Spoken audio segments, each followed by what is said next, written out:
How's it, everyone? I hope you're all well. Welcome to the Honey Badger Institute. I'm your host, Mr. M.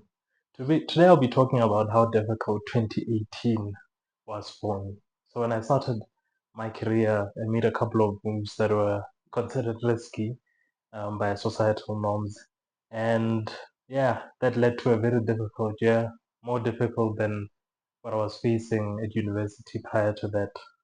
So I'm just going to walk you through and hopefully you take a couple of lessons from my story. Hopefully, maybe it resonates with you. And you also remember that it's not the end of the world. Things do get better. So considering 2018 was, one of the lowest points of my life and where I am now, I'd say, I can see that God has been quite faithful. God has been, patient and faithful with me. But yeah, let's get into it. So the first point, dropping out of university. So before 2018, I was doing an electrical and computer engineering degree at UCT. No, I didn't get excluded. I left on my own accord, mainly because I was more interested in business than what they were teaching at school. So I went there 2016, enrolled, did my electrical and computer engineering degree my first year. Then on my second year, I still carried some modules, but I did okay. You know, first year I only failed one module. Second year also the same thing, but I wasn't excluded. I passed all my majors, and 2018, that's when I decided, you know what, I really want to give this entrepreneurship thing a shot. So the reason why I left school was because I wanted to focus on building a tech startup. The idea that I had at the time was that I wanted to build a wallet that allows people to pay using crypto. We've come a long way since then, but at the time, it was quite, crypto wasn't something that a lot of people knew, and making payments using crypto was quite out of reach for most people. They didn't understand the technology and they didn't see the usefulness of it, so we had to pivot. So a lot of people were upset at me when I announced that I was leaving university, and yeah, I had to deal with it. A lot of people argued that I was making the biggest mistake of my life, that I only have 2 years left. Let me just finish up. They didn't see the point. My parents were, surprised. Not really shocked, but they were surprised because I told them a couple of years before that I just wanted to do entrepreneurship. So they kind of saw it coming and they really supported me. So the second point is staying at home. Staying at home. So when I left university, I remember I was on the bus, the Greyhound bus, and I would pray. I was playing gospel music, and I would pray, God, please, if I'm making the biggest mistake of my life, please give me the courage to stop the bus and turn back. So the bus was leaving Cape Town. It was at the beginning of the year. So I had before I left university, I went to the fees office and told them to reverse the payment for all my fees, like registration and everything. So hopped on a bus, came to Gauteng, to Midrand. I spoke to my brother about the possibility of me living with him, but he wasn't quite keen on that. So I dropped some of my things at his place and I headed home to Limpopo. When I got there, my parents were quite welcoming and they were quite patient with me. They still gave me my allowance, and the fees money was actually my seed money, and they did help me. They were quite helpful. I'm not gonna lie.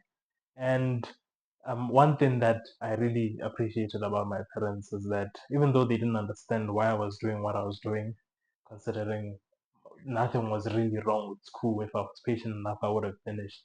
Um, they just trusted God that eventually things will work out. But 2018 was quite difficult staying at home. I was alone most of the time in my room, doing a lot of reading, doing a lot of coding. Um, yeah, I spent most of it in my room. A week would go by without actually me leaving the yard because when you go outside my hood, there isn't really much to do. Um, you find that there are a lot of people who sit at the tuck shop, smoking or just loitering around and not doing anything fruitful. So I just decided, you know what, I'll stay at home. I used to go out from time to time, but that was because my brother would come, and eventually I caught on that he used to come frequently at home, and it wasn't a thing that he used to do. But by the third month, I had picked it up that you always come home at the end of every month since the last couple of months, but you're never here at home. There must be someone that you're visiting, and I was right. Um, that someone is now his wife. But anyway, yeah, I would spend most of it at home. My friends would come visit. My some were friends, some were actually just checking. They were monitoring spirits. Even family members would come. I thought, hey, they actually wanted to chill and just support me, but people come visit you for different reasons. That's one thing that you should always remember.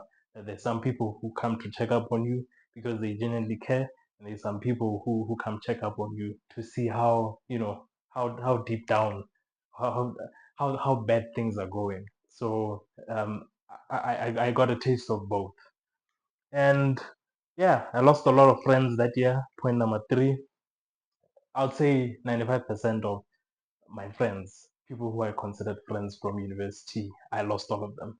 I did still stay in contact with people who were interested in entrepreneurship, were building, digital products, starting companies. I did still keep and I still, even today, still keep in touch with them. But my close friends, I lost all of them. Even though that year I came to Cape Town to see a couple of them, the relationship right now I would say died a couple of years ago. But yeah, that was actually an important lesson. Some of them did come back a couple of years ago, but they were coming back for different reasons, and I just decided to cut them off.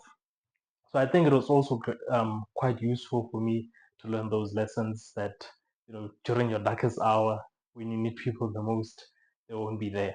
The only person that you can rely on is yourself and God. And if you have a spouse that's supportive, that's great. But yeah, losing a lot of friends.